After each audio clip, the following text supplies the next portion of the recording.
Business ටිකක් කරගන්න පුළුවන් ඒ වගේ නේද? තමයි මාත් බැලි. වටින මොල් ටිකක් ආව නම් හොඳයි නේද ડોක්ටර්? ඒක තමයි. මම බෝනිමට වෙලා ඉන්නේ. වෙලාව ආපුවම කතා කරමු. කොයි කේක් කනට එන්න කියන්නකො.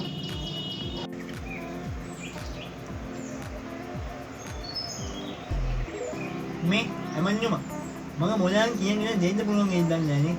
ඔව් ඒක තමයි මාත් කල්පනා කරන්නේ. ડોක්ටර් කතා කරන්නේ.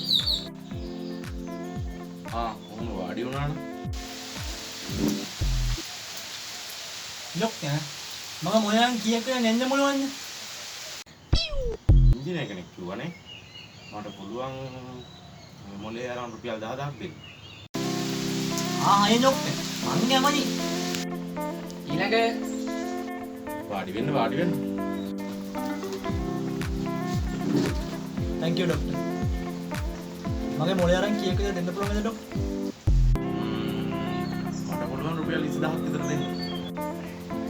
හොඳයි ડોක්ටර්. ඊළඟ කෙනාට එන්න ගියා. ඇමතිතුමා ડોක්ටර් කතා කරනවා. වාඩි වෙන්න අපේ ඇමතිතුමා.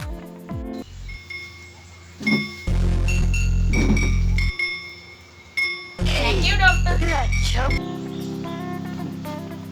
डॉक्टर मगे मोले यार डॉक्टर किया को දෙන්න පුළුවන්. මට ඔය මොලේ අරන් නම් ලක්ෂ 4ක් විතර දෙන්න පුළුවන් අපේ ඇමතිතුමා. ලක්ෂ 4ක් මං කැමතියි ડોක්ටර්. හොඳයි ඇමතිතුමා. එහෙනම් ડોක්ටර් අපි ගිහින් එමු.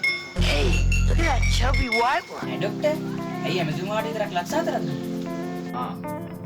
බොලොක්කොම පාවිච්චි කරලා අපේ ඇමතිතුමා ඒක පාවිච්චි කරලම නැහැනේ. අඳුළු පිස දාලන සංගාලන රැතනේ මල් සිතම සන සාලන සත පාලන නුඹේ